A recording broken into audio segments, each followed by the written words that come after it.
Radio J, l'invité du grand journal. Radio J. Steve Nadjar.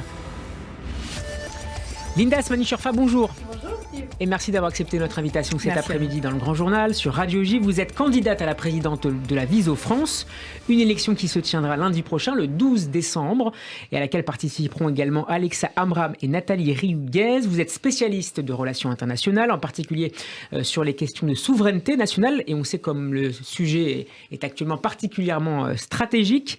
Vous avez également été élue conseillère de Paris, un mandat exercé entre 2008 et 2014. Du côté associatif, vous avez notamment été membre de l'Association des Amis de l'Université hébraïque de Jérusalem. Qu'est-ce qui vous pousse à vous engager aujourd'hui un peu plus loin pour éventuellement devenir la prochaine présidente de la Viso France?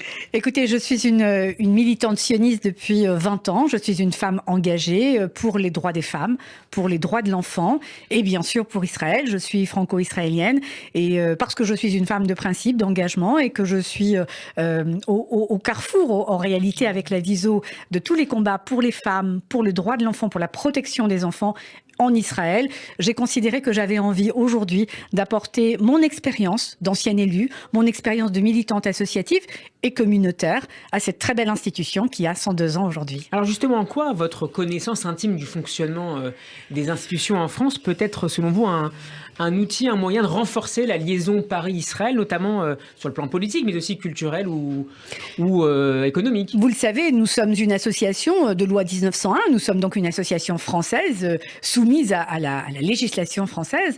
De ce fait, nous sommes aussi éligibles à un certain nombre de subventions publiques que nous ne sommes jamais allés chercher, par exemple, alors que d'autres associations... Par manque d'expertise Probablement, peut-être par manque de temps ou parce qu'il y avait d'autres projets. Ce sera un de mes projets, un de mes axes pour aller chercher plus d'argent, pour développer évidemment le nombre d'adhérentes. Nous devons développer notre maillage territorial, nous devons doubler ou tripler notre nombre d'adhérentes et bien sûr donner aussi envie à des grands donateurs de nous soutenir parce que bien sûr, nous les femmes, nous nous construisons aussi grâce aux hommes et avec les hommes. Sur le plan géographique, quels sont les grands pôles de la Viso sur le territoire national? Alors nous avons à peu près entre 20 et 30 sections locales qui sont plus ou moins importantes, mais nous sommes présentes dans les grandes villes, à Paris bien sûr, à Strasbourg, à Mulhouse, à Marseille, à Aix-en-Provence, à Nice, à Nîmes, et j'imagine que vous êtes allé les voir ces dernières Absolument, semaines. Et je viens de finir, je vous remercie pour votre question avisée, je viens de finir un Tour de France, nous finissons donc la campagne, vous le savez, elle se termine demain, le 9 décembre,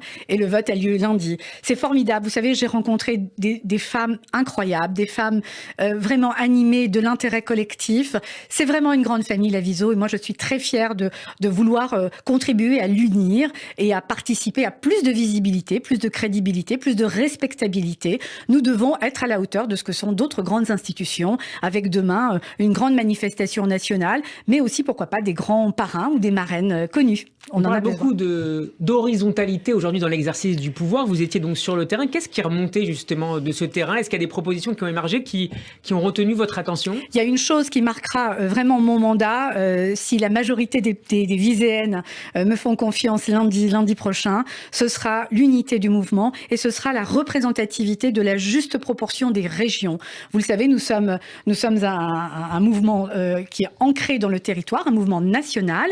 Et les territoires, Marseille, Strasbourg, Toulouse, Aix-en-Provence, Mulhouse et Nice, comptent autant que Paris. Donc je souhaite leur donner la parole, restructurer aussi, pourquoi pas, lancer une réflexion aussi sur les statuts. Je crois qu'il va falloir, vous savez, nos statuts sont de 1935, donc ce n'est pas faire offense que d'imaginer que l'on réfléchisse à l'avenir ensemble et comment redynamiser aussi notre action, mais surtout l'unité, le rassemblement et l'action ensemble. Et attirer aussi les plus jeunes générations?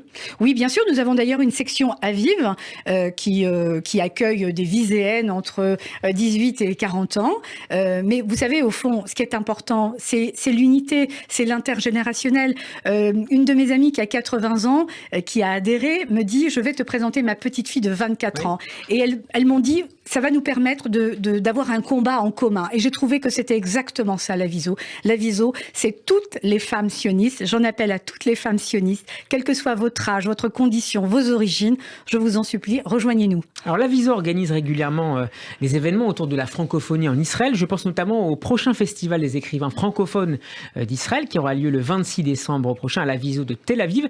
Quelle place aura justement le renforcement culturel bilatéral si vous étiez élu lundi prochain? Vous le savez, la Viso, c'est le premier partenaire social de l'État d'Israël. C'est une action capitale que nous menons, nous toutes les Viséennes, autour du monde, dans plus de 50 pays. Les Viséennes du monde aident les enfants d'Israël. Et bien sûr, nous contribuerons, nous, les Françaises, avec toute notre part, tout notre poids. Nous avons mis la culture, vous avez raison, au cœur de notre action. Nous avons un prix Viso, nous avons des salons du livre Viso. Qui marche très bien. Qui marche absolument, je vous remercie de le dire. Et bien sûr, nous continuerons cette action et je m'engage moi aussi à faire venir des artistes, des écrivains, des intellectuels sur tous nos territoires, pas seulement à Paris. Il faut aussi que la province se sente représentée et unie. Naturellement, le lien avec Israël est fondamental. C'est notre grande sœur, si je puis dire, la Viso Monde, la Viso Israël, que je salue ici.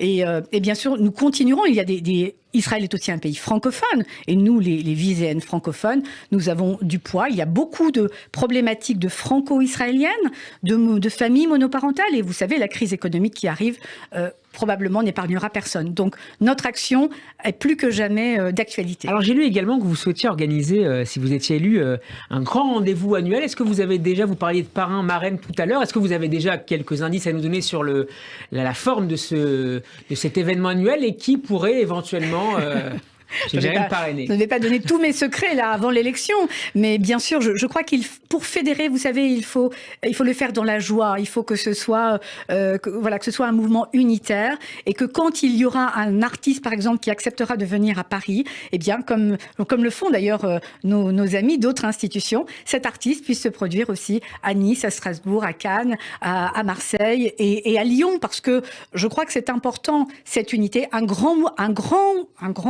rendez-vous national, unitaire, festif. En tout cas, alors une dernière question, l'une de vos propositions phares sera de rendre la remise du guet obligatoire, c'est le document actant le divorce dans la tradition juive par l'époux, au nom de la dignité des femmes. Comment comptez-vous vous y prendre?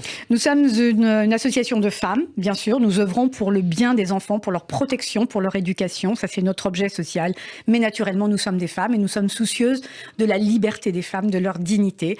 Le guet fait partie de cette dignité, donc bien sûr, le rendre obligatoire est un vœu pieux, si je puis dire. Nous allons toujours œuvrer. Je crois qu'il faut agir sur plusieurs plans. D'abord, vous avez l'impression que les choses avancent depuis quelques années? Oui, nous avons besoin des hommes. Non, les choses, malheureusement, n'avancent pas suffisamment. Mais nous avons besoin des hommes. Nous avons besoin, bien sûr, de l'autorité rabbinique. Et nous avons la chance d'avoir un grand rabbin de France et toute son équipe qui sont des rabbins ancrés dans la dignité des femmes et qui soutiennent les femmes. Donc je note que le rabbin Moshe Levin vous soutient. Oui, absolument. Et j'ai cette chance-là d'avoir le porte-parole du grand rabbin de France qui me fait l'amitié et la confiance. Je crois que la dignité des femmes et la liberté aussi des femmes est fondamentale. Nous agirons sur le plan législatif aussi. Après tout, nous sommes une association française. On pourra interpeller les responsables politiques sur cette question-là, les femmes politiques, les députés, pourquoi pas le ministre. Et puis bien sûr, nous devrons travailler tout ensemble avec les autres associations. Parce que je crois à la force de la synergie et à la vertu du collectif. Merci beaucoup Linda Asmani-Sherfa d'avoir été avec nous. Je rappelle que vous êtes candidate à la présidence de la Viso France, élection qui se tiendra lundi prochain, le 12. Merci et à très bientôt. Merci Steve. Et au revoir.